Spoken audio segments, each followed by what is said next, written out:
we had a good Labor Day. And so we have Michael with us who is going to give us a update on bond financing. Michael. Good morning, everyone. My name is Mike Burns. I'm with Baird and worked with the county for a number of years. It's great to see all of you again. Just wanted to share a refunding opportunity that I always monitor your bonds outstanding. I just want to share this refunding opportunity with you. This has to do with the 2015 jail bonds that are currently outstanding. And if you remember, a couple of years ago, we actually refinanced portion of these bonds back in 2021. We refinanced those bonds back in 2021. We ended up saving the county about $2.1 million interest savings over the remaining term of the bonds. Those bonds were refunded back then because those bonds were able to be refunded back then because of the prepayment option. The balance of the bonds that we're talking about today are not prepayable until this December 1, 24. So that's why we did not refinance all the bonds, because a portion of them were refundable or refinanceable back in 2021. The balance are refinanceable right now.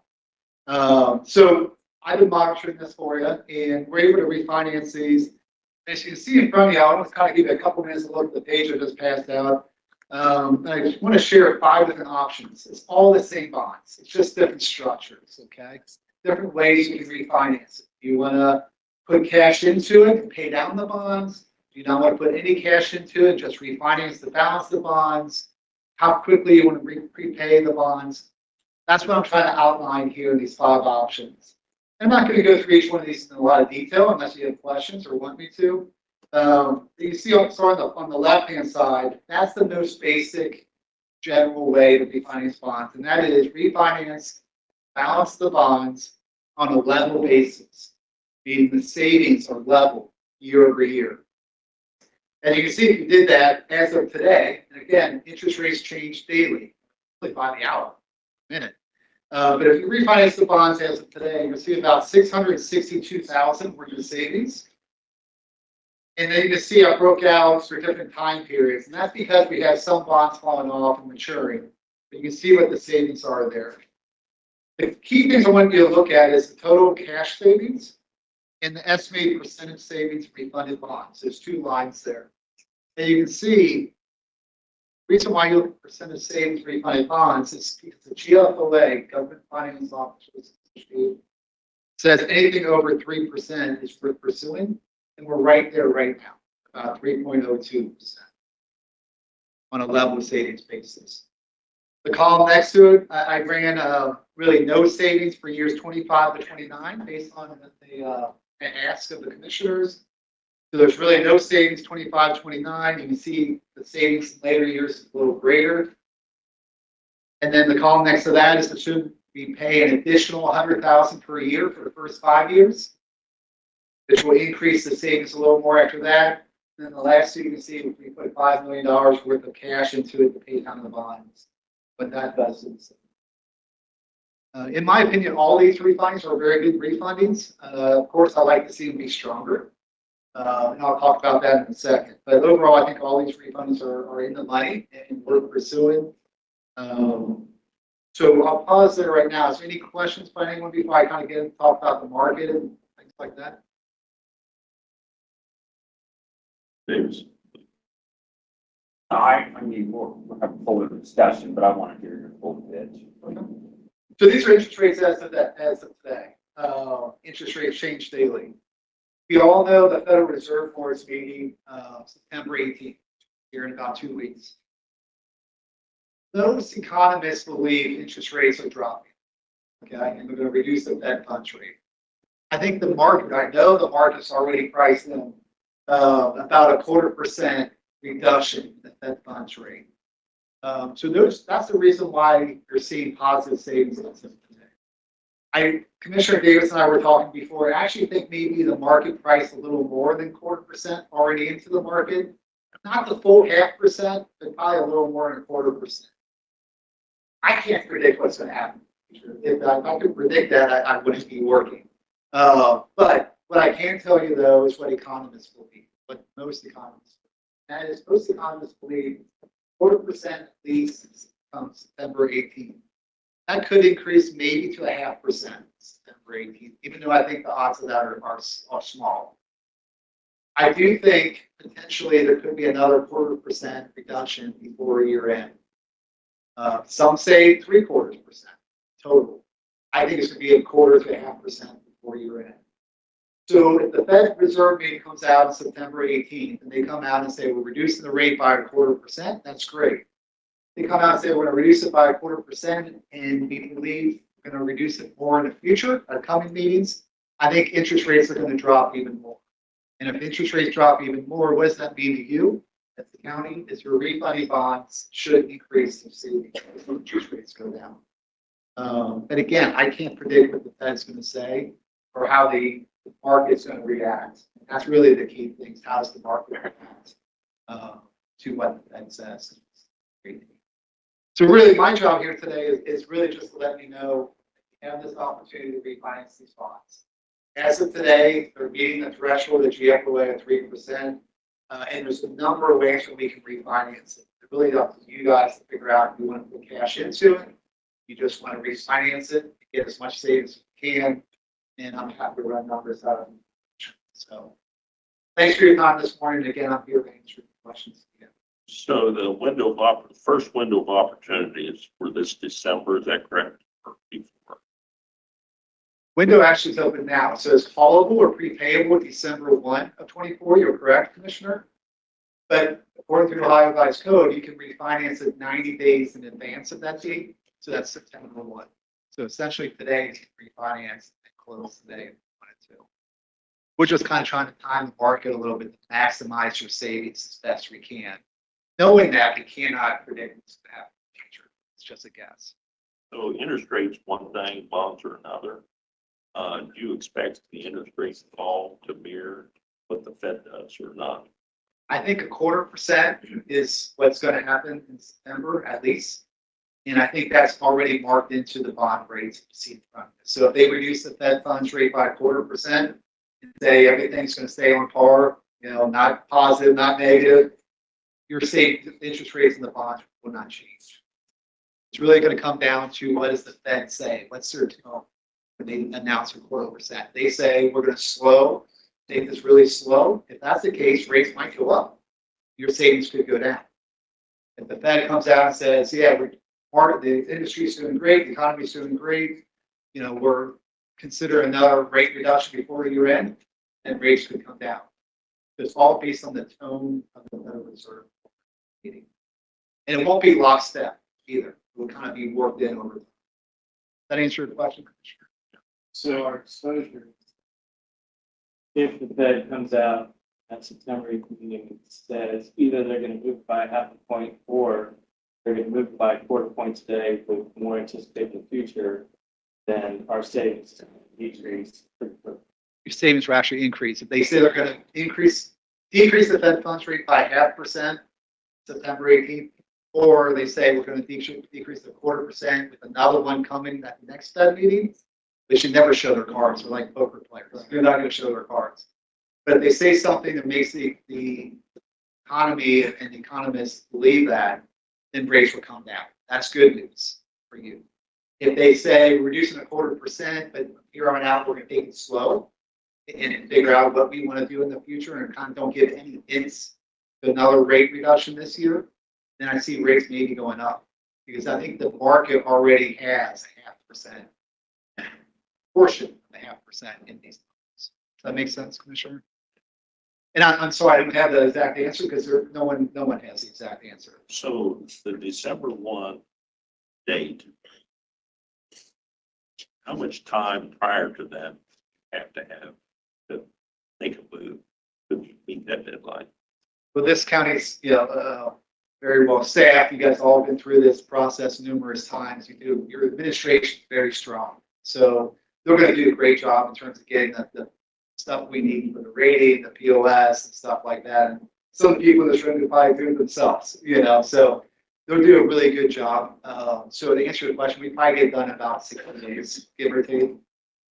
But again, that December 1 date, we could do it today if we wanted to. So it takes about 60 days to react.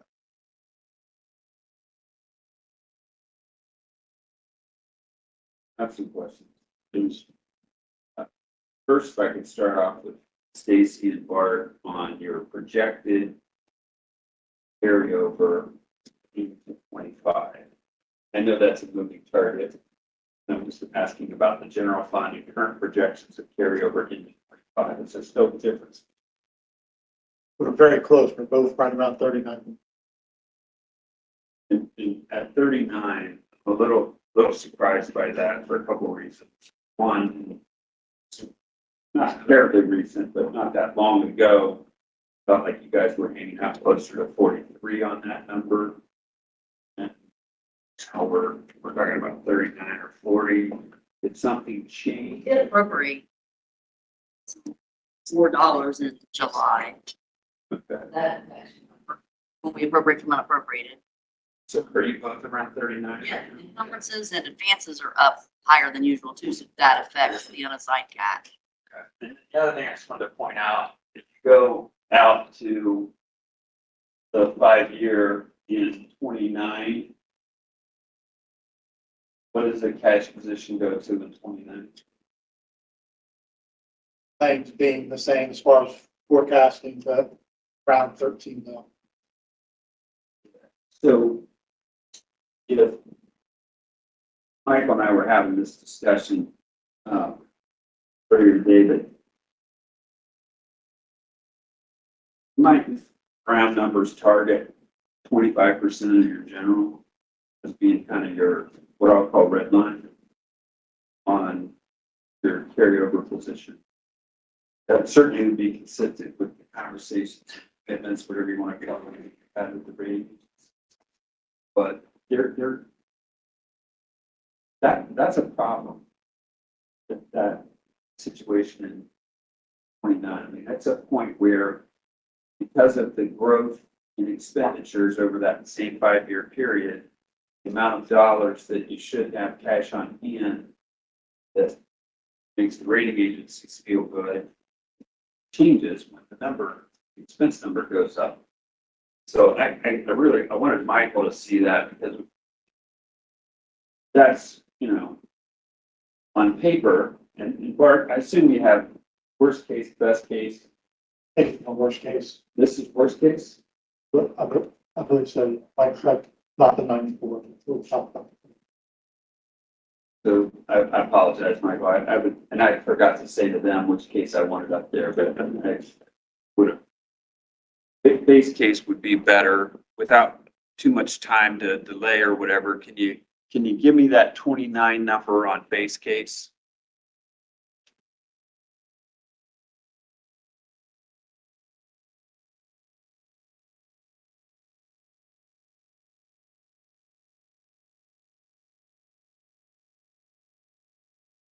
Where it starts.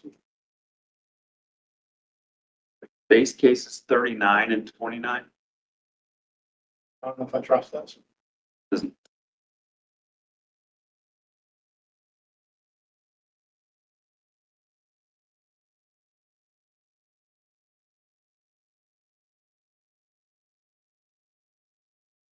That's what my file's telling me. Yeah, so the reason I have a problem with that is this base case got 44 going into 25. But you guys think it's going to be 39. Go look at that. I've updated the other one. I'm going to go look at this one. All right. In any event, I think the Appropriated 5.3 million since July, so maybe the number that when the last number was given to you, but that's, and most of those are project-based, not extended. I understand. And in terms of how your system works, Bart, when you make a change to your worst case, does that automatically track through to your base and your best? It should flow through this. That's what I'm saying. What the base case pops up there at 39, and now this one at 43. I'm not sure where we're going to wind up on that, but And I think that's driven by the expenses. So I'm holding the other case, I'm holding all of the expenses, or usually my expenses are much higher than and that back. So in So the, that's- in the that's worst shown- case, you're assuming 100% consumption?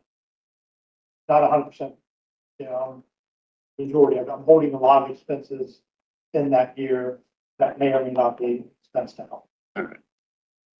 Well, anyway, I think the two issues for the commission to consider, not run to ground today, right?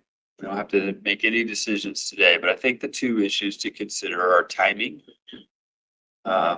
And whether to or not put any cash in the situation at all. On the timing question, you know, as Michael knows better than most, I mean, predictions about interest rates are, you know, a dime a dozen. Mine is they're gonna go down even more, but who knows? I get it. So, you know, I'm thinking we're gonna gain actionable information in a couple weeks, and then again in a couple months. I mean, we're gonna have some good data points that are better inform us in making those predictions about where interest rates are headed. So I think we're in the window, but I'm feeling like they're probably going to come down a little bit more than maybe where most people are on that issue right now. But you know, we'll all get to find out. So that's on a timing issue, and then the secondary question is to or not to put any cash in the situation. The only reason cash in the situation comes up in the differential kind of analysis here is, and I know I'm chicken little, the sky's falling or whatever, but I think there's trouble in the out years. Not necessarily these five, because you know, which scenario you look at, we may be all right. But in that next five, you know, there's trouble. I mean, and it's going to get solved by either reducing expenditures or increasing revenue. And so anything we can do now in this wonderful cash position to offset that revenue over expense in those deep out years, I at least want to hear about it, understand it, make a good decision on it. And so I think those are the two decision points. And Michael, would there be a third if there was a third? Is there a third? No, I think the main thing is we don't know where rates are going to be. I sure hope they come down. And I think Commissioner's correct. Here in about 3 weeks, we're going to know at least initially where the Federal Reserve lines at. They come out and they reduce the 0.5%, or they say we're going to reduce it 4%. We're going to hit the sweet spots, as you mentioned. We have facilities bonds at lower interest rates. The other side, it's actually the idea of putting cash in was an idea that the commissioner brought up. And I kind of like the idea because for the past couple of years, the treasurer's office is doing a great job investing that cash. They're making a lot of money on that cash. You guys are doing a great job with that. But as the Federal Reserve reduces the country, your investment earnings are going to drop. You're not going to earn quite as much in the investment earnings. So taking that cash, paying down the debt to alleviate, stress in the future might be a good idea, at least worth considering. You can see what it does to the savings. It significantly increases the savings. But that's mainly because cash in. Similar to buying your home. Double pay your mortgage every month. Your interest is going to be a lot less, right, on the mortgage. It's the same thought. You're going to reduce your interest expense by billions by cash in. But that's really your decision. You always got to think about high value of money with that cash and what other needs you might need down the road. And that's really where you guys, I just want to share the facts. Dr. Brown, did you want to? Just as GFOA has that 3% savings as a bit of a benchmark, that's a good thing. Pay attention to that. It's something that's helpful over time. GFOA also has best practice recommendations related to cash balance, which we have adopted in our cash balance policy at 16.7% or 2/12, which gives you a little bit more freedom as opposed to that 25% that you were thinking about from an informal target. Yeah, Michael argued me up on that number in our conversation this morning. I was a little lower, but And the reason that I mention that is because we have just filed our annual financial information statement with the Ohio Municipal Advisory Council, and it looks good compared to other organizations of our same size, even across other states. So I think it is something that you should explore and something to really give some analysis to this month. And just so folks that weren't maybe in the meeting where this was first being discussed, it was an administrative meeting, not a public meeting, but in any event, worth noting, I started off at 10 and I realized how impossible that was going to be to get through this body. So I dropped that to 5 for purposes of discussion, and I'm willing to go lower. I'm not playing poker here, but I just think it's worthy of consideration for 2 points. One, I think there's some math here that makes it worthy of consideration, and it does provide some relief in those out years. And 2, I think it has a psychological component to it in terms of a recognition by the commission through the input of cash into this structure of an awareness of those potential problems in the out years. And I think us expressing that awareness of that potential problem in the deep out years, no skies falling here, is healthy fiscal management and good messaging to the line that is forming for access to all that money. So Michael, is it worth having an additional conversation after the 18th? We'll know exactly what happened. My money's on half a point. Even after September, you think? Yes, after No, September. I'll just have to come down. Because you said that your time frame is about 60 days. So within that time frame, you can still make a decision. Whatever you like, Commissioner, I'm happy to do.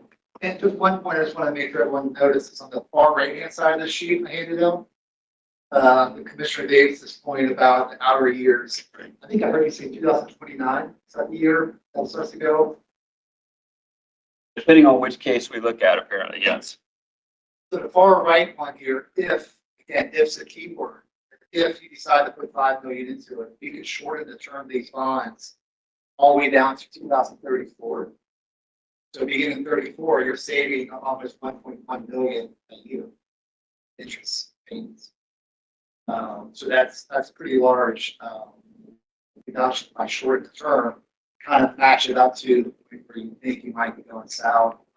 And again, it's just a discussion. Just to do whatever you wish. Comment on that, Mr. President, and I want to turn back to Auditor Brown for a second, but we have done a number of things to try to mitigate that perceived out year problem.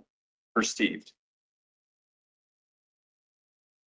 Eliminating so many rents as we have, conservation on energy consumption at different buildings. I mean, that could go on, but I'm just saying, and individually, all those things are almost nothing. If you add them all together, they're more significant.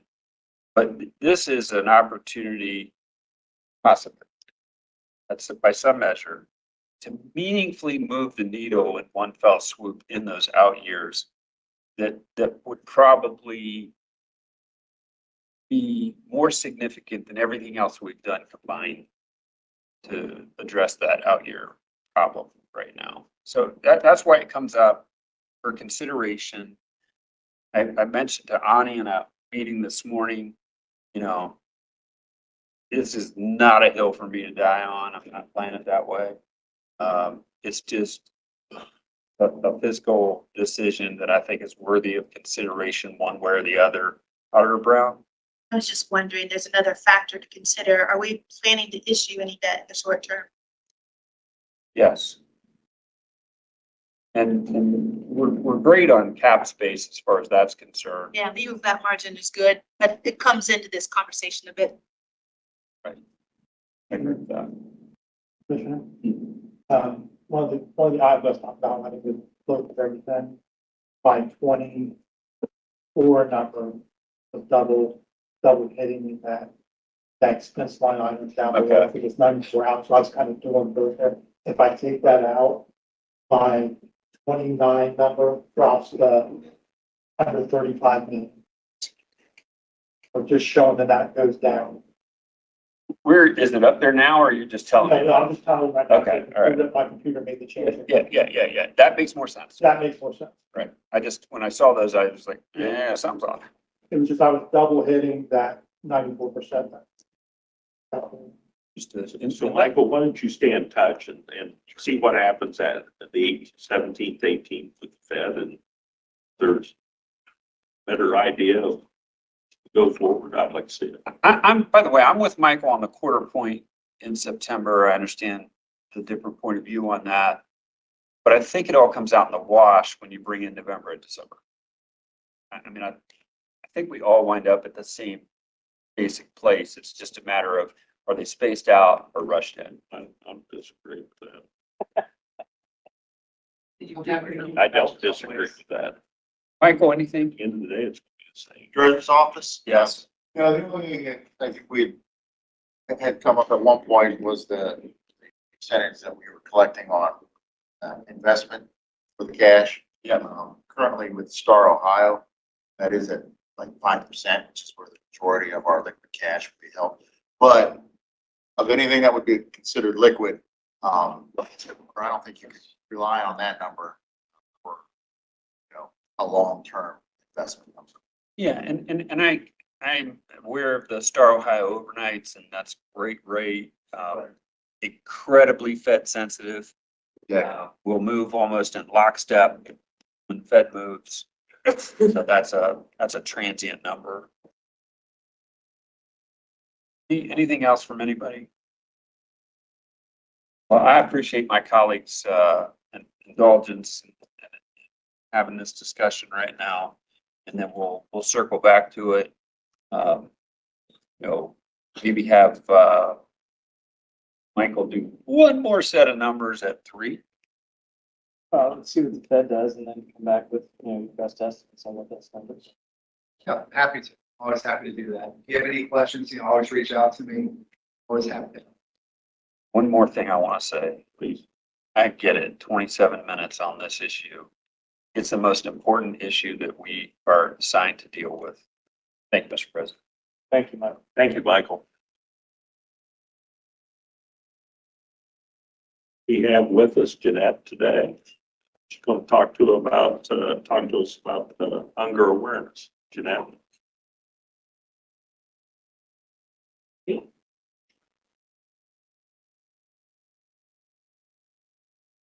Here with me. This is my first day back from a 2-week vacation and I walked right into this, so.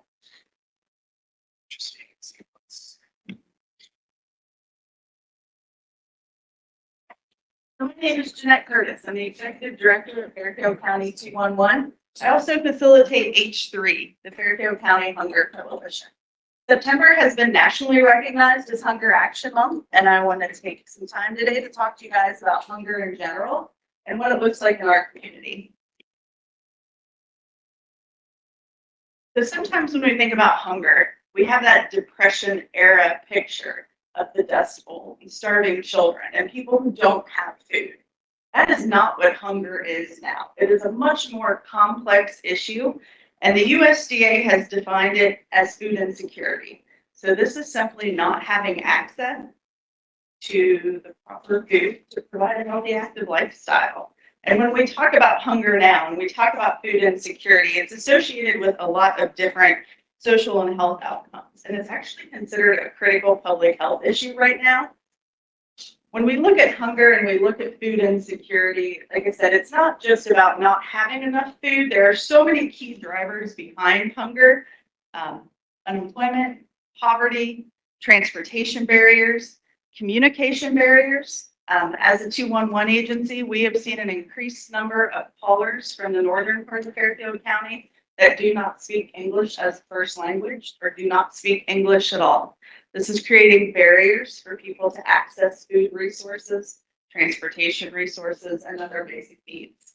Also, we're seeing more of what's deemed income shocks. People who maybe aren't regular users of food pantries or free meal sites, but they're experiencing income shocks in For example, unexpected medical bills, car repairs. People who live paycheck to paycheck, back to school, birthdays, Christmas, those can all be income shocks to their household. So these all factor into what we consider hunger now and food insecurity.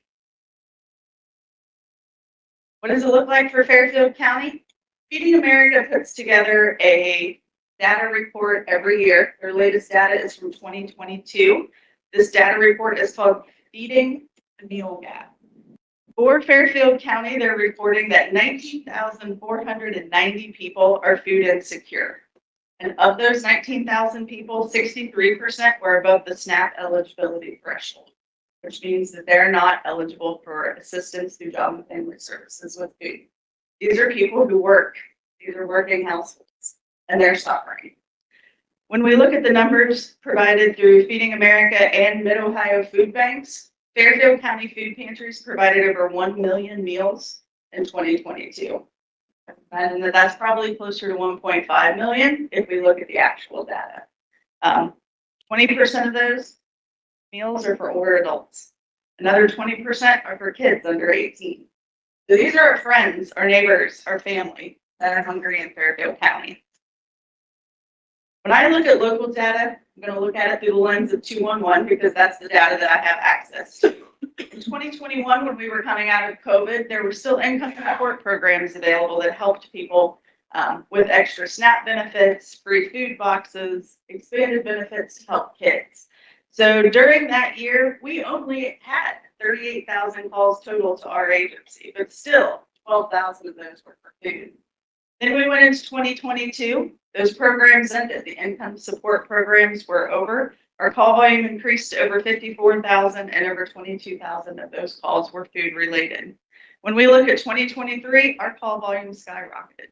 We handled over 82,000 contacts at 211 and over 30,000 of them were food related. When I say food related, these are people who are calling in to go to a food pantry. They're asking how they apply for SNAP benefits. There are requests for free meal sites, Feeding Our Future programs, free and reduced lunches. These are our neighbors calling in because they need help feeding themselves. I have been at 211 for 15 years. Every year, the number one referral that we issue is for food. There probably always will be for food. Can I ask a question? Sure. It's going to sound strange because I've been to the food pantries, I've toured them and, learned a little bit, but I haven't in any recent time gone to a food pantry to get food. And I'm a little curious about that, if you know how that works. Take like Community Action, for example, or the food pantry that's out there. If Steve Davis just walked in there an hour from now and said, I'd like to get some food, can I do that, or do I need to show that I'm in need? So every pantry has a different program process. If you were to show up in an hour at Community Action and knock on the door for food, they say, I'm sorry, Mr. Davis, we need to set an appointment for you so that you can come back and we can better serve you. Oh, okay. If you walk into Victory Center if you walk into Vineyard on Wednesday night, not a problem. Come on in, we're going to get you taken care of. It just depends on the pantry. You do not have to show proof of income to the pantries. You just have to sign a disclosure from Mid-Ohio Food Banks that says that you meet those income guidelines. Their income guidelines are similar to, if not higher than, SNAP eligibility. So there are pantries where there isn't that hurdle and pantries where there is that hurdle, that demonstration of need, so to speak. Yes. I found that more faith-based food pantries, They don't prep you. what would Jesus do? Feed them. So that's their kind of consensus there. But if people need food, there are normally resources available to get them food that same day. Thank you. Please continue. So through the Hunger Coalition, our commitment is building a healthier Fairfield County by reducing hunger, improving health, and providing hope. Hunger, health, and hope. H3. That's what we call our food. Our Hunger Coalition. H3.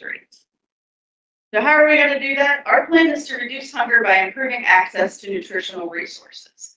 So this is where we're going to talk about and plan and tackle, how do we get people to the food pantries? How do we get people to the food resources? We're going to talk about transportation. This is where we're going to talk about communication barriers. How do we let folks know that help is available? We have a service at 211. It's an interpreter service, translation service that will translate and assist people in over 240 different languages, including sign language. So people can still access services at 211 and we can still provide them referrals. We can let folks know what to expect, what they need to take with them, that kind of information. And then we can let the pantries know that, hey, Mr. Davis is stopping by and English isn't his first language, so there may be a barrier here. We do what we can to provide the pantries with as much information as possible. We also are working to sustain health through advocacy and education. We want to educate the community about hunger and about the resources that are available. And this looks different. Sometimes we can offer classes about how to shop on a budget.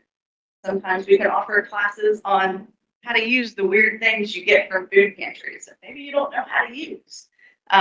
We have a lot of community partners, and we're going to provide hope through community contributions and collaborations. Our partners on the Hunger Coalition include OSU Extension, Keller Market House, the Fairfield Community Health Center, Meals on Wheels, and so many faith-based organizations. It really is a community initiative to address hunger. And everybody has different goals, whether it's actually feeding people or educating people or making sure that they have access to health care. That is something that we also address as part of the coalition. So since it is Hunger Action Month, we do have a list of current needs. And when it comes to helping your community around hunger, I really encourage you to find your passion. Maybe it's volunteering. Maybe it's shopping and donating items. Maybe it's writing a check. Maybe people aren't your passion, but that's okay because pets need help too when it comes to hunger. There are a lot of options available out there, and these are just some of the current critical needs that we see in Fairfield County that we hope to help these organizations with during Hunger Action Month.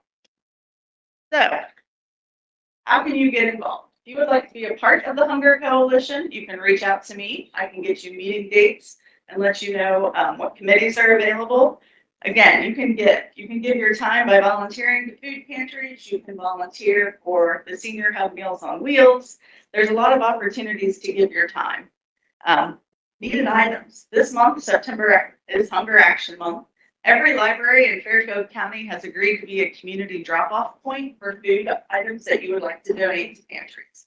So all branches for the Fairfield County District Library, the Pickerington Public Library, and Mangles Memorial will be collecting food in those communities. The food that they collect will go to the pantries in that community. So if you live in Pickerington, donate in Pickerington, the food goes to the Pickerington Food Pantry. That's the way that we've structured our community drop-off points this year. You can always give money to food pantries or food programs. For every dollar that you would spend on items, they can actually get twice as much by utilizing their resources through the Mid-Ohio Food Bank. So sometimes people are like, I don't know that I want to donate money. They can make your money go further if you do decide to donate to food pantries. You can help simply by offering someone a ride to the grocery store. Check on your neighbors. Check on your family. Take over a meal. There's a lot of different ways that you can help people who may be struggling. And I encourage you to educate people about what hunger looks like in our community, because hunger is happening here, and it is an issue that we do need to address. You could simply teach someone about budgeting.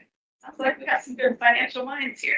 How many people would benefit from knowing how to shop more effectively at the store? Also, share recipes. I mean, this has kind of always been a big thing in my family. But when people go to the food pantry, they may end up with things they don't know how to use. A bag of lentils, jackfruit. People don't know how to use these things. Maybe you do. You can share that knowledge that you have with someone who doesn't know how to use those items. So I encourage you to take some time this month for September and think about how you can help fight hunger in our community. If you have questions or want to get involved, again, don't hesitate to reach out to me. Find a place. You just got to find your passion. So, Jeanette, thank you for being here. There's that's some pretty stark statistics you put up. And, you know, I can imagine inflation figure, it could be 20%, could be 25, but regardless, it affects everybody across the board, especially those who are less fortunate. And I see we have Anna Tobin with us today. Anna, you may want to get in on this conversation because you're part of the solution, so to speak. But again, thank you for everything you do. More importantly, thank you for informing us exactly what's going on, because it's a difficult world out there right now. You know, I saw the other day they were talking about what people are buying. Used to be steak, and now they're buying pork, and everybody's being affected by what's going on. Oh, absolutely. And people want to buy local and support local. It's just, we find that people who live in poverty, they want to give back in their own ways, which is why programs like the You Snap We Match program at Keller Market House are so important to not only the people who have SNAP benefits, because if they spend $20, they get a coupon that matches that $20.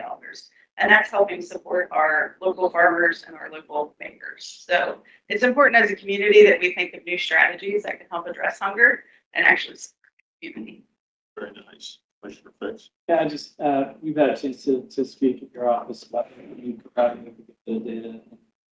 I really appreciate that. I'm just continue to struggle with the concept that, 10 to 15% of the population of Fairfield County has food-related issues. We're all fighting like heck to try to fix poverty in our own ways up here. It's good to know that there are people like you, your whole team, that are fighting with us. So thank you.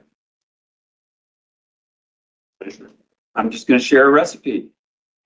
When I was less fortunate, struggling, I got into a pattern for a while of having a bowl of rice with a little bit of soy sauce and a raw egg on top, and then mix that up. It's really good. And then the raw egg frustrates the people, and they don't want anything to do with that. So you fine, cook the egg.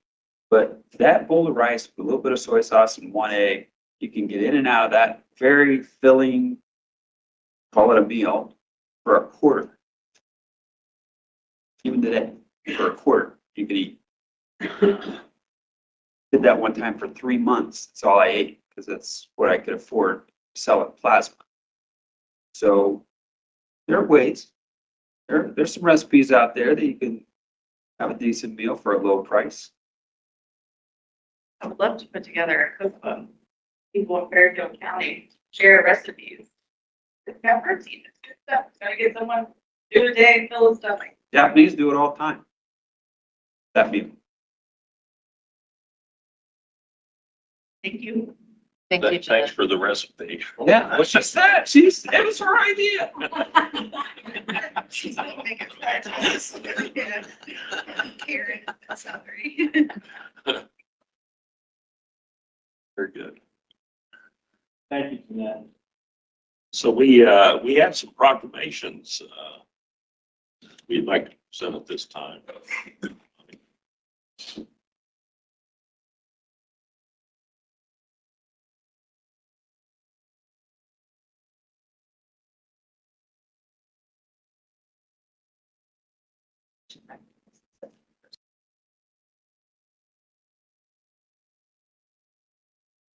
You guys want to? And Anna, feel free to join in too. So this is a top. Bring Tiffany too, because Tiffany is on the board and she's an important part of the conversations.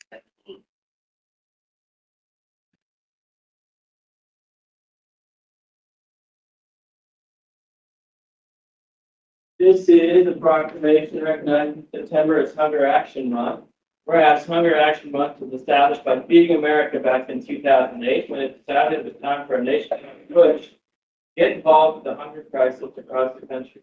And the goal of this month-long campaign is to raise awareness of hunger in our country and in Fairfield County, and to grow up ways for individuals everywhere to get involved in the effort to fight to prevent anyone from being hungry.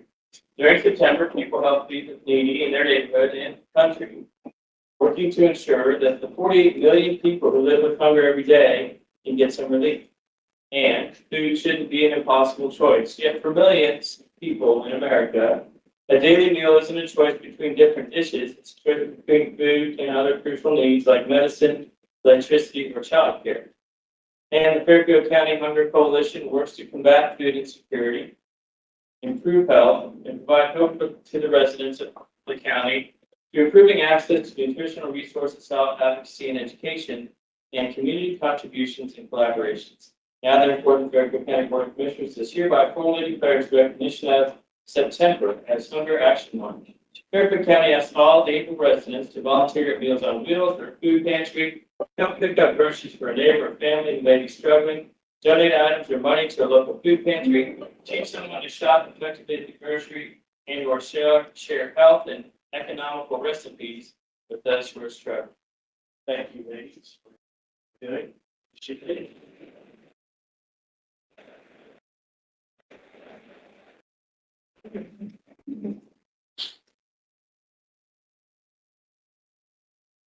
One, two, three. 2, 3. Thank you. And if you would like, you can say a few words. Oh, well, sure, it's definitely the senior Meals on Wheels, our seniors struggle every day to make ends meet, especially with food insecurity. That's the reason they come to us 9 times out of 10. So we're happy to be able to offer them a nutritious meal, connect them with supplemental food boxes, liquid supplements, and a variety of other ways, nutrition education, that type of thing, make sure that they're fed, healthy. In the long run, it helps keep them out of long-term care facilities and early placement in nursing homes, which is good for everyone. So thank you for all your support. We're always looking for volunteers to help us out to get those meals delivered so we can put you to work if you're interested. Well, good work. Thank you. Thank you.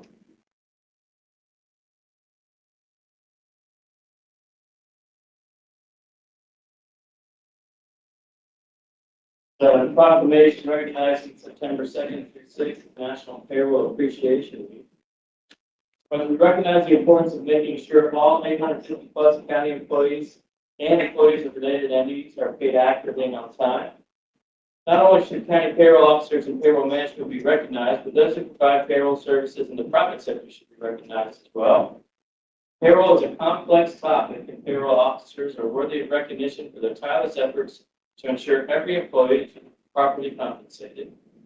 According to the American Payroll Association, payroll professionals collect data, deposit funds, report upon as much as 70% of the annual revenue of the U.S. Treasury. The role of payroll officers to ensure employees are paid according to approved schedules in compliance with multiple regulations and policies. Now, therefore, the Fairfield County Board of Commissioners is hereby formally declared its respect for and recognition of September 2nd through 6th, 2024 as National Payroll Appreciation Week. We value the importance of payroll officers for their dedication and accountability. National Payroll Week is a good time to say thank you to payroll officers.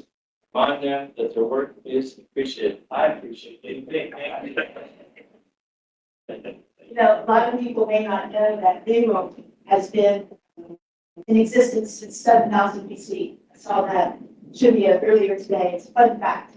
And also 7000 BC was in Europe. Some people paid people in Europe.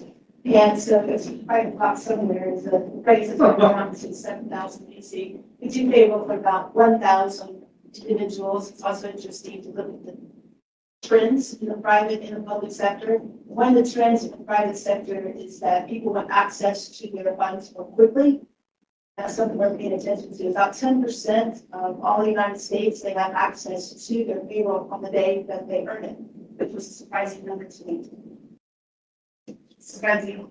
So, That's so low. It was surprising to me that it was high. 10%.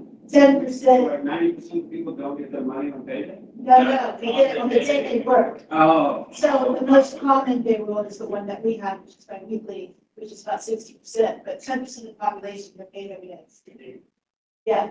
And I think it's interesting to look at that trend because when you see trends like that, they tend to trickle into the public sector at some point too. Yeah. Slide this, please. One, two, three. 1, 2, 3. Please stand. This is a proclamation recognizing Weights and Measures excellence. Whereas the following agriculture-focused organizations and businesses are being recognized for their customer service, dedication to fairness, and accuracy with weights and measures. Fairfield County Agricultural Society has done a lot for the community. They recently replaced their livestock scales used for weighing events, supporting their dedication to fairness and accuracy.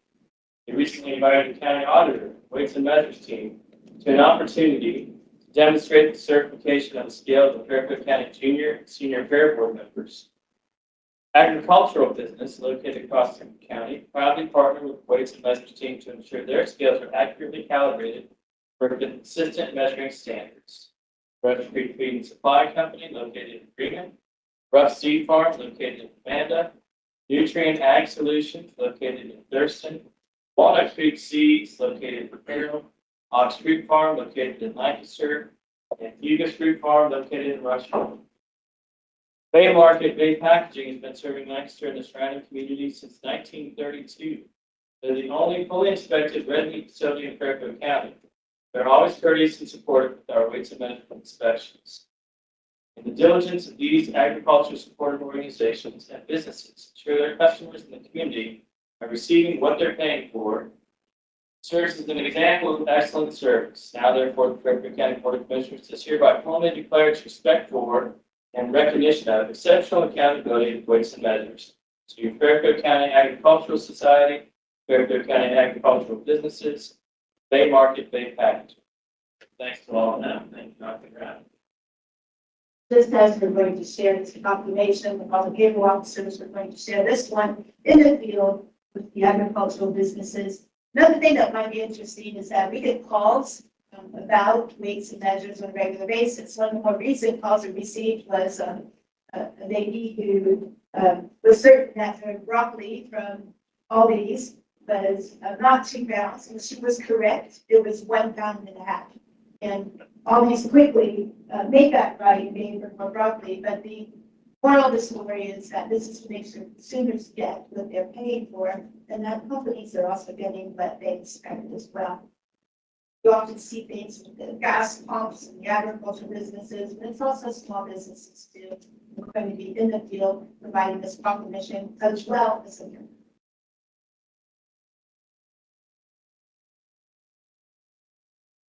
1, 2, 3. 1, 2, 3.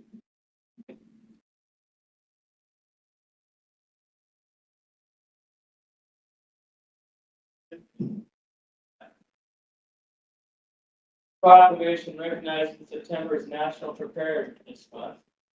National Preparedness Month creates an important opportunity for every resident of Fairfield County to prepare their homes, businesses, and communities for any type of emergency, including natural disasters and potential terrorist attacks.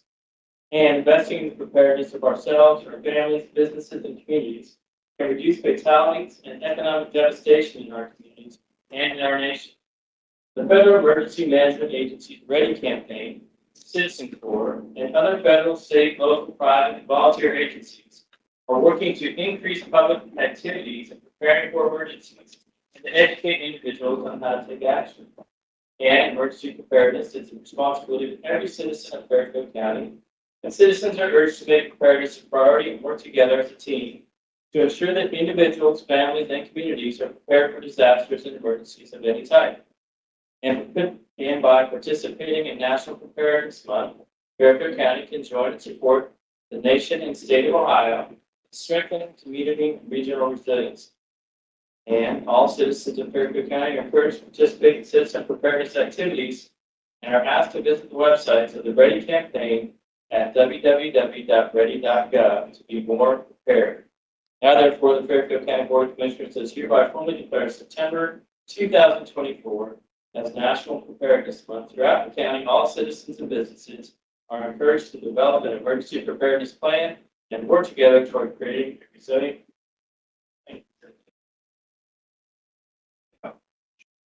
I think the proclamation actually did it pretty well, but Director Coach is online. I don't know if you have anything that he wants to add to that. One moment.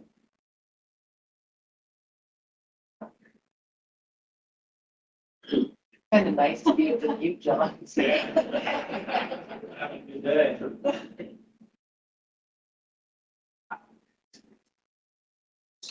I'll hold on the camera just because of my appearance today, but thank you again for the resolution. Just as a side note, I just visited the 9/11 memorial this past weekend, and it just kind of goes back to remind us, why we have things like preparedness months and other reasons to have people remember that there's all kinds of hazards around and that we try to do our best to prepare for those. So thank you, Tiffany, for accepting, and thank you, commissioners, for the resolution.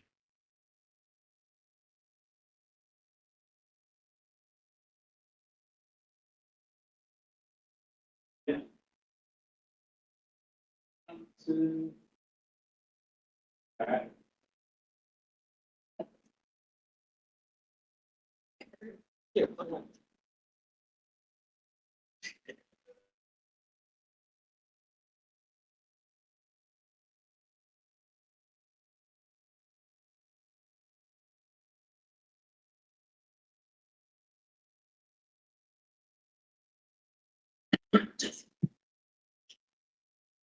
So this is a time during our meeting that we allow for public comment. If you wish to do so, please approach the podium and give your name and address, and you're limited to 3 minutes.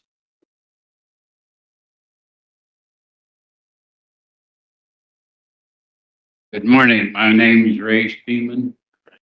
I'm located at 1481 Wesley Way, apartment 222, Lancaster, Ohio. And I'm thinking of all the numbers that have been running through the room here this morning. And I have a pet peeve that irritates me. And maybe some of you too also.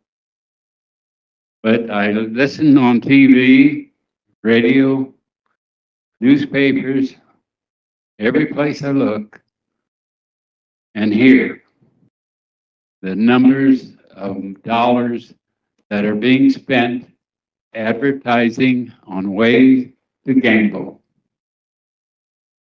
And I think about it, I had a bad experience in a way when I was young. Some things we do that shouldn't be. I like to play poker. And everybody I talk to afterwards, they'll tell you their winnings, but they'll never tell you their losers. And if we had this money that's spent for gambling, going for the purpose of feeding the poor, I think there wouldn't be any poor. But people like to gamble. Take a chance. So that's my pet peeve. Lord, as we come before you this morning, we thank you for the privilege that we have of making decisions, good and bad. Help us, Lord, to use the money that we have for the purpose that you would rather have us do.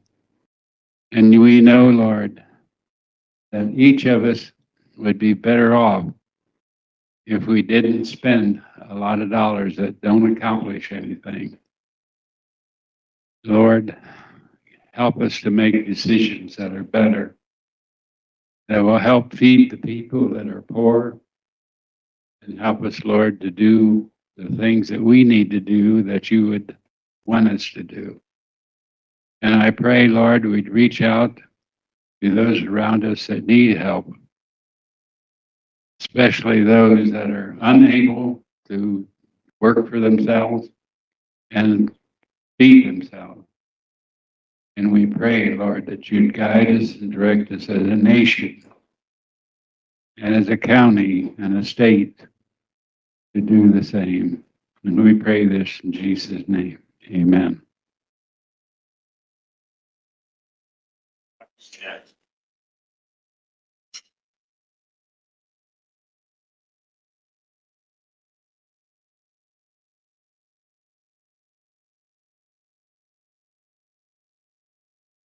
like to thank him for his prayer. Wonderful, thank you. My name is Cathy Brooks. I'm here representing the Ohio State General Assembly. We're a group that's come into the Fairfield County area, and we want to make you aware of us and read a paper to you. And if you have any questions after that, happy to answer them. Okay. All right. County Settlement Covenant, Fairfield County Preamble. We, the sovereign people living on the land in Fairfield County, Ohio, a free and independent state, in order to live together in harmony under common law of the Almighty Creator, to facilitate the avoidance of disputes, to facilitate the quick settlement of disputes which might arise, to provide for organized defense of life, liberty, and private property, to protect and administer public property for the benefit of the inhabitants, and to make certain unlimited agreements with other settlements of sovereign people for mutual benefits, ordain common accord and recognition the following. Notice, September 3rd, 2024, comes now, inhabitants of Fairfield County, by absolute writ of habeas corpus and with absolute resolve rebut all corporate authority, and with absolute resolve rebut all corporate authority. County Settlement Covenant in Fairfield County, Original Assembly and Library of Records, dated September 3rd, 2024. Give this county settlement announcement. Fairfield County Settlement Covenant, and in harmony with all 88 counties, we find Article 1, by Almighty God granting us freedom, by unanimous decree, the local people in local peaceable lawful assembly in settlement covenant in Ohio, a free and independent state, a member with other free and independent states, also known as Republic for the United States of America, set forth the following affirmations.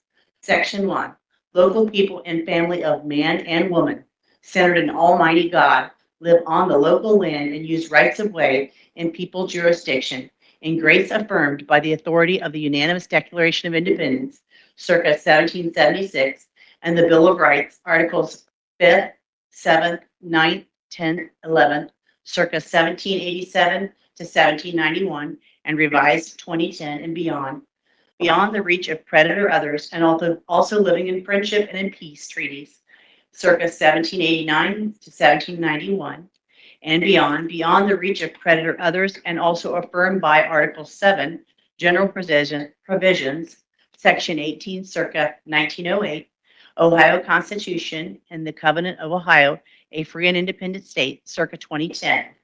Fairfield County, Ohio, is now de jure.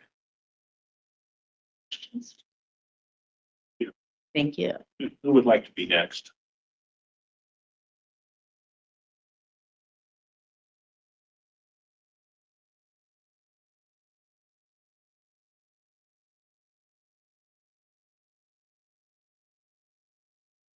Was different. Sherry Pimer, 3464 South Bank Road, Walnut Township. I was fortunate enough to attend your State of the County last week, and I enjoyed the theme, which was your word. And as I sat there and listened to everything that was presented, it was refreshing. And it was nice to know that the three of you are not kicking the can down the road, as Commissioner Fix stated. But as I listened to everything, and as you know, I'm one of the people fighting against industrial solar, taking our farmland that feeds hungry people in our county and elsewhere. But sometimes when you look at or listen to your word, sometimes more importantly is not what's said, but what is unsaid.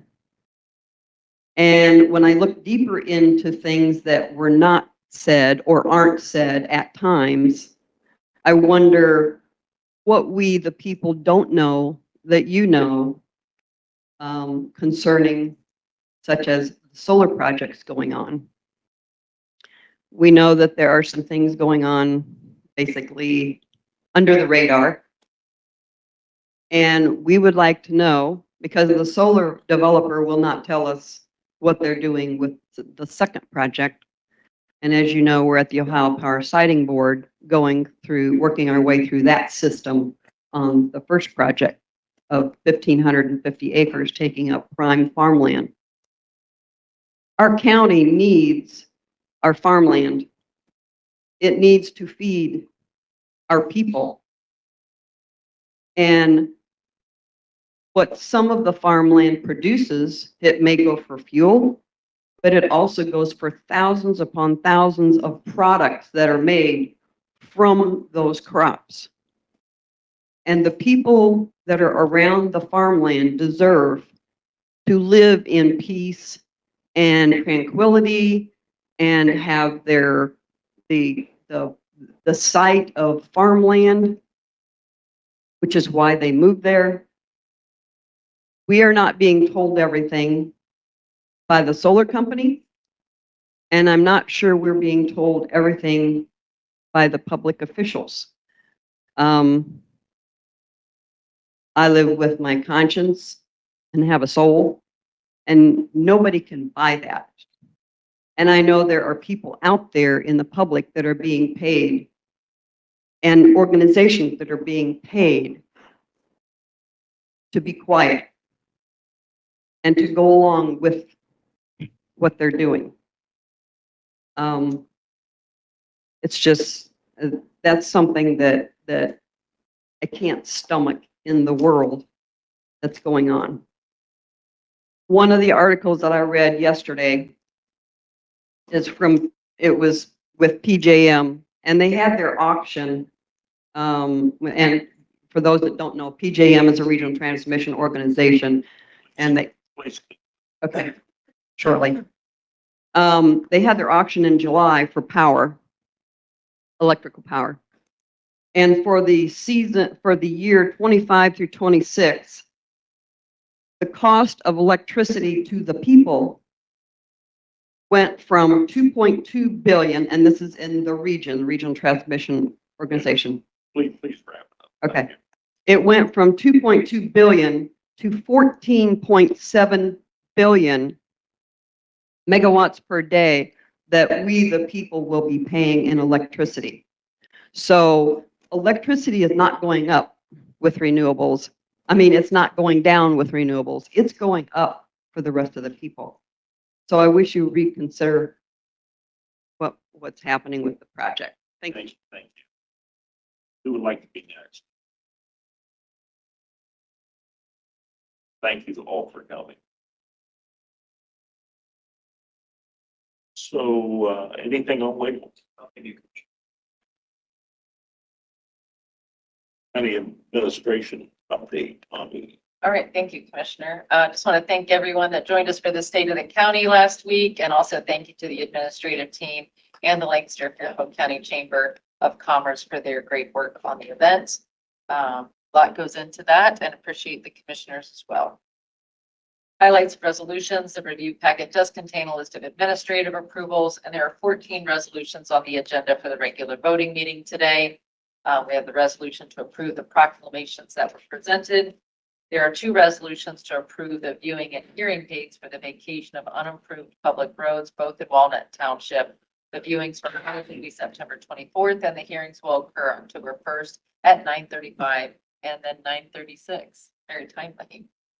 There's another resolution from the engineer's office to establish a viewing and hearing for an additional culvert. Last week, we did have the resolution that established viewing and hearing dates for 12 culverts, roads, and bridges to determine the necessity to alter, widen, or improve. This resolution is for the 13th such location. The engineer's office also has a resolution to approve the contract bid award for the Salt Mark concrete pavement project. County engineer is recommending that Jagger Construction be awarded that bid. They submitted the lowest bid and met all of the bid requirements. Jeremiah, anything on those?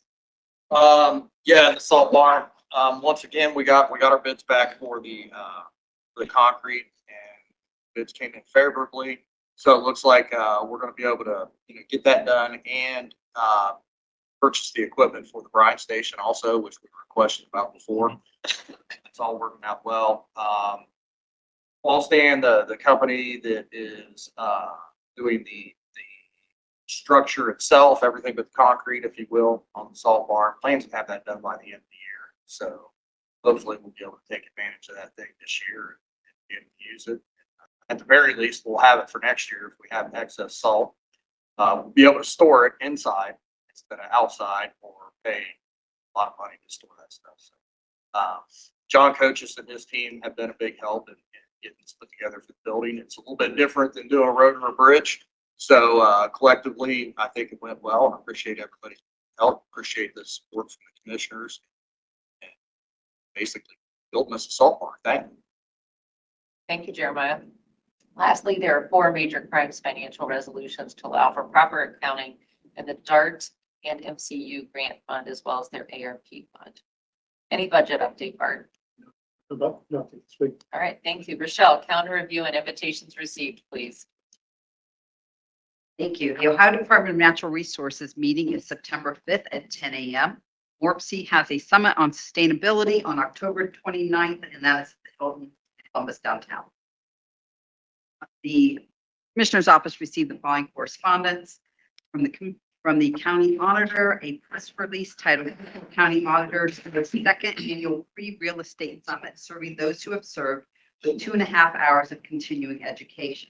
And Wednesday, word to the wise on fraud, waste, and abuse, a memo, subjects, Board of Revision process, application for remission of late payment penalties, resource for school district income tax questions, and an update on the lot split application and review of pre-approval of legal descriptions. The Fairfield County Auditors wins of the week, and Fairfield Home sent a newsletter regarding Hunters Hill Apartments. There are 3 newsletters in the review packet: Fairfield County e-news updates, visit Fairfield County, Ohio, and the Auditor's Ledger news from the County Auditor's Office. The Lancaster Eagle Gazette ran an article on August 29th titled State of the County Growth, Workforce Development, and Transportation Are Big Issues. That's all I have. Thank you, Rochelle. That's it, Commissioner. Very good. Commissioner Davis, any old business? No, no. Thank you. Commissioner Fix? Yeah, I appreciate everyone that came out for the state of the county. I want to make sure we express appreciation for our staff. That was an amazing setup. I'm not sure who all, I mean, I know there were a lot of people involved, but to our staff who helped put that room together, it was amazing. And to the chamber who got everybody in the room, it's really cool to see a full house. Commissioner Davis mentioned that it was record, I think, 47 different times. So it was cool. It was a cool day. Or not. And appreciate all the effort that went into making it happen. We get the easy part, right? We just got to get up and talk. Everybody else does all the hard work. So thank you to everybody who's involved with that. Later in the week, the 3 of us and business leaders from around the area had a chance to sit with Congressman Balderson for a while to basically, hear from him and provide him with feedback. I think it's powerful when your congressman cares enough to sit down and talk to you. For a long time, that wasn't the case here in Fairfield County, but Congressman Balderson has his office here in our county up in Pickerington. Spends a lot of time with the and others. And, it's nice to have the opportunity to sit down and talk to him for a while and hear what's going on from his perspective, and to have him hear all the concerns of the business community and us as well. So appreciate that. That's all I have. Echo the same comments Commissioner Fix made, especially about the staff and putting together a great event, and we commissioners, we have it easy. We just have to show up and say a few words. You guys have the hard work. Thank you. Commissioner Fix, any new business? None today, thank you. Commissioner Davis? I'll join in the positive comments to Ani and the whole team there for the state of the county. It got touched up a little bit for teasing about the event center that we were at. It's really nice. I love it. Thank you.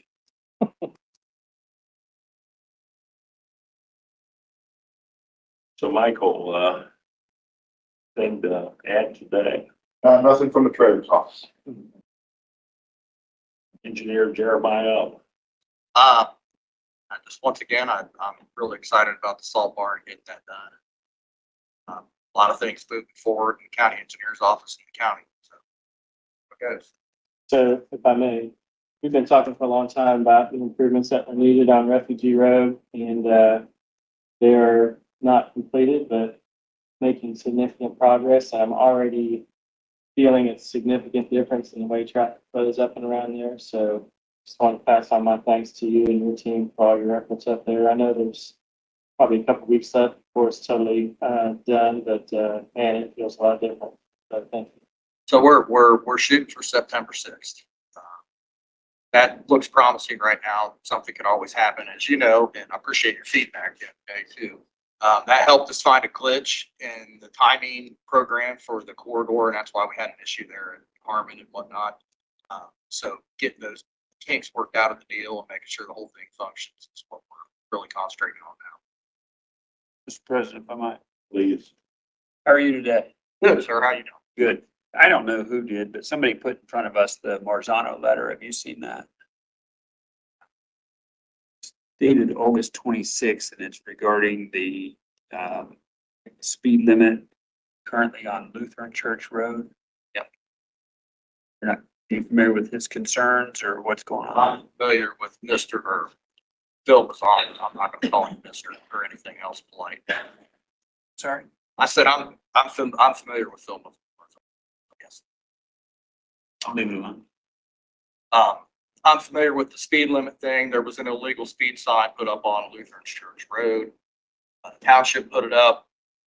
Trustee informed me that he put it up there just to appease Mr. Morano's and quit badgering him. So basically it boils down to the law states that, you know, a speed limit can only be set on a township or county road by the director of transportation. To do that, that requires me to do a speed study and then send it to them. That process was never followed, wasn't done. So I asked them to take the sign down.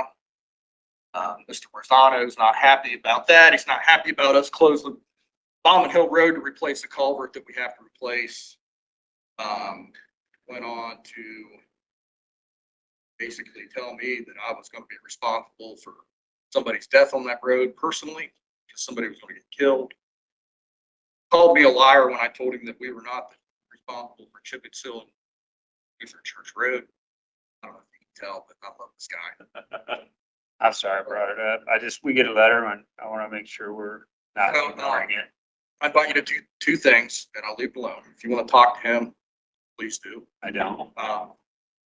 Rochelle had the pleasure of talking to him before I did, and she can elaborate on what kind of person We'll ask her not to do that. Thank you. Dr. Brown. Hi there. As of the end of August, the revenues for the general fund are just over 50 million, right on track with what we expect. Property taxes are slightly up, sales taxes are slightly down, but there is no adjustments to be made for that. When it comes to lot splits, you know, we have a new application that we're pursuing, but you may not recall that we also have a pre-approval process that is also electronic, and that has seen great increases over time. It went from 0 to use of hundreds, and now it's 11% higher than it was last year as well. So it continues to be something that's growing. Really do appreciate the folks in the back room for taking on those new processes to be more efficient, helpful to people who might do this once in their entire life, as opposed to multiple times. We have the map of the month, which is going to be featured at the Smek Park Harvest Celebration. It is Walnut Creek. It is a LiDAR map. We've already had several different requests for that one. It should be a good celebration at Smek Park, and look forward to that. And then I also have the map that Commissioner Levacy requested from Zane Trail. And that one also has had several requests. I don't know if you started a trend, but several people from Zanesville have requested this particular map. I think they're going to frame it, perhaps put it in their public areas. I spoke to the mayor of Zanesville, and obviously that was named after Ebenezer Zane. And so they would like to do something in Muskegon County that's similar to what Fairfield's done. The LiDAR map is something to take a look at this month. I think you'll find it interesting. It shows where the path, the creek has changed. Funny. Casey, you get to talk to that guy. Rick will for you. So Friday, we, had 19 HVAC units. But actually the workforce center, be a helicopter. It was really cool to see, you know, do this very often. The air conditioning today. So everyone is thrilled, and it was really cool because there was a bus going by with Eastland Fairfield students going to a field trip. They saw this, they pulled off over, and all the students cut out and got to watch. They were carpentry students. They got the experience of seeing something. So That's cool. thank you to we got huge lists here. Help them take all that. But you actually have air conditioning. Now you don't need it, right? Yeah. Well, you'll need it this week. We'll take it. You'll take it. Yeah. You guys went through a rough time there. I do know that. Dan, anything? Thank you. Thank you. Corey, always have something. Not today. Not today. All right, so please rise if you're able and join me in the pledge of allegiance.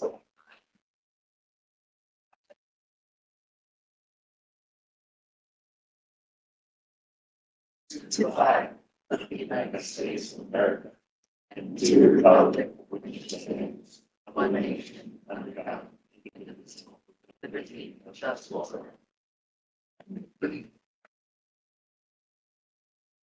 Shall announcement. There are no announcements.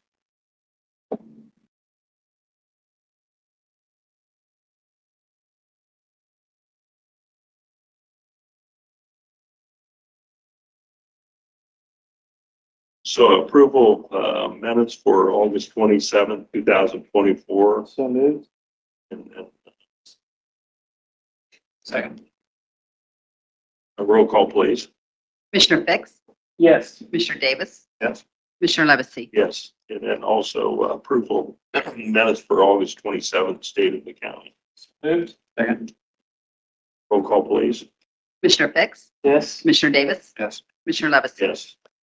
Minutes pass, both sets of minutes pass 3-0. From the Commissioners, Resolution 2024-9.3.a, a resolution authorizing the approval of proclamations.